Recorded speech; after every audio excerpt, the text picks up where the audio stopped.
तो hey guys, welcome back to my video. And आज in video में हम सीखेंगे कि याद है आप लोगों ने गेम खेली होगी जिसके अंदर एक हमारा एरोप्लेन होता है, हम उसको मूव करते हैं और फायरिंग निकलती है और बाकी एरोप्लेन को हम शूटिंग कर करके उनको क्रैश कर देते हैं। वही आज हम खुद से बनाएंगे। चलिए वीडियो शुरू करते हैं।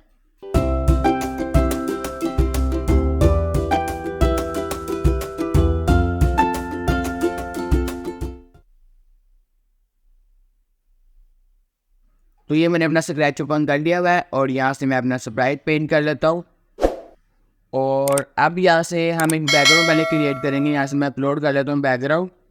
यहाँ पर आपको इजीली मिल जाएगा गूगल से बैकग्राउंड। इसको मैंने अपलोड कर लिया और अब मैं इसको जूम का लेस कर कन्वर्ट टू वेक्टर में कर इसको एडजस्ट कर दूँगा। और अब मैं इसको फुल स्क्रीन पे ले आता हूँ और इसको मैं फुल कॉर्नर पर लगा दूँगा। यहाँ पर ये मैंने कॉर्नर पर लगा दिया और अब मैं ये डॉट पेंट को ड्रैग करके फुल स्क्रीन पे ले आऊँगा। इस तरह हमने इसको ड्रैग करके काफ़ी लंबा बनाना है। उसके बाद टेम्पिंग कर देता हूँ। ये मैंने कर दिया कि अब हमारे ये बैकग्राउंड बन चुका है। और अब मैं कोड में जाऊँगा और यहाँ से अब ये देखिए हम बैकग्राउंड कितना लंबा हो गया है। इसको मैं कॉर्नर पर लगा देता हूँ। इसको इस तरह ड्रैग करके हम छोटा सा करके कॉर्नर पर लगा देंगे।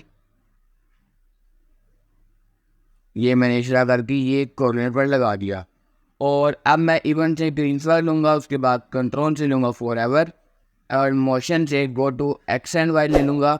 उसके बाद यहाँ से मैं एक्स पोजीशन के साथ माइनस ऐड कर दूँगा ताकि ये इसके अपोजिट साइड पर आ जाए।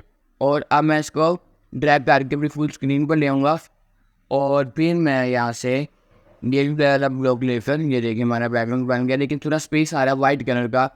इसको कलम करने से डुप्लीकेट करेंगे और यहाँ से इसका मैं 0 ऐड कर दूँगा। और अब ये देखिए हमारा बैकग्राउंड तैयार है।